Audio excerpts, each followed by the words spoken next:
अस्सलाम वालेकुम नाज़रीन, आज हम आपको बताने जा रहे हैं CO13 डिनायल कोड का, जिसकी डिस्क्रिप्शन है the date of death precedes the date of service. इसका मतलब ये है कि जब पेशेंट की डेथ हो जाती है और उसके बाद कोई भी डेट ऑफ सर्विस बिल होता है तो वो इंश्योरेंस जो है वो उसको डिनाई कर देता है और वो बिलिंग गलत भी होती है, क्योंकि पेशेंट तो ऑलरेडी फौत हो चुका होता है तो वो विज़िट कैसे कर सकता है।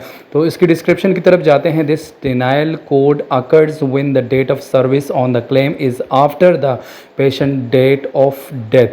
ठीक है, वो ये डिनायल कोड का मतलब ये है कि जो सर्विसेज है ये after the death of the patient है। तो उस केस में जब आपको डिनायल मौसूल होता है उसके लिए आपको वेरी इंपॉर्टेंट है कि क्लेम को की डिटेल को रिव्यू करेंगे और पेशेंट के रिकॉर्ड को चेक करेंगे कि आया जो डेट ऑफ सर्विस हम बिल कर रहे हैं क्या उस डेट ऑफ सर्विस पर पेशेंट ज़िंदा थे या पेशेंट की डेथ पहले से हो चुकी है। अगर पहले से उसकी डेथ हो चुकी है तो आप ये समझ लीजिएगा कि ये डेट ऑफ सर्विस जो है वो गलत है, कोई और डेट ऑफ सर्विस होगा जिसको आपने बिल करना है।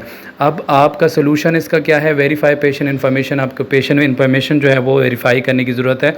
Double check the patient's date of death in your record to ensure that it was entered correctly. Sometime the issue might stem from a date entry error.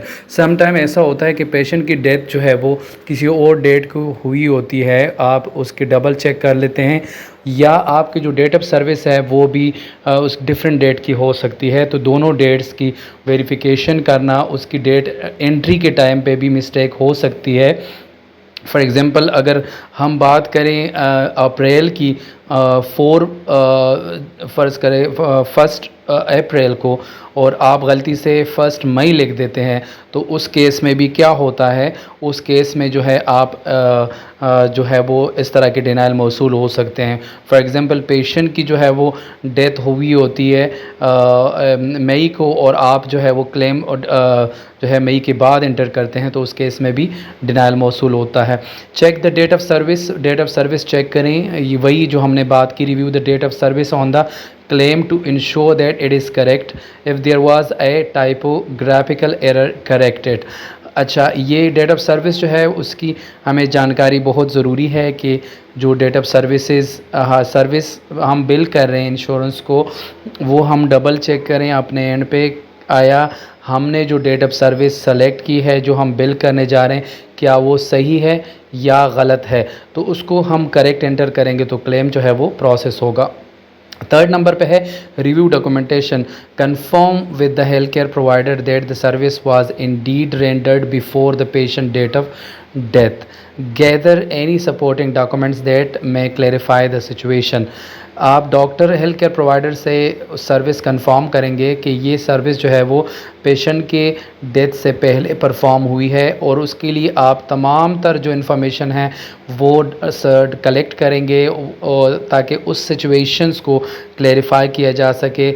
आप जब claim को reconsider करने के लिए भेजेंगे, जब क्लेम आपका डिनाई इस तरह आ जाता है, आपने गलत डेट ऑफ वो सर्विस बिल की होती है, तो उसके लिए फिर आपको सपोर्टिंग डॉक्यूमेंट्स की ज़रूरत होती है।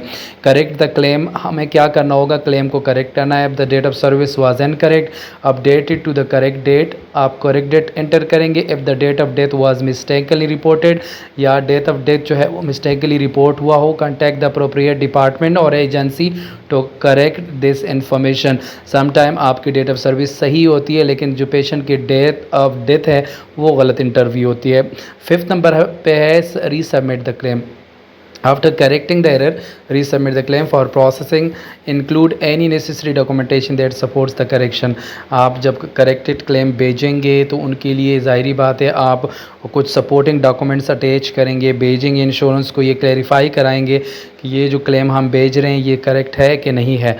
फिर उसके बाद क्या करेंगे, contact the payers if the denial persist और if you have believe that denial was issued in error, reach out to the insurance payers customer service for clarification. There may be able to provide additional insight और correct the issue on their and.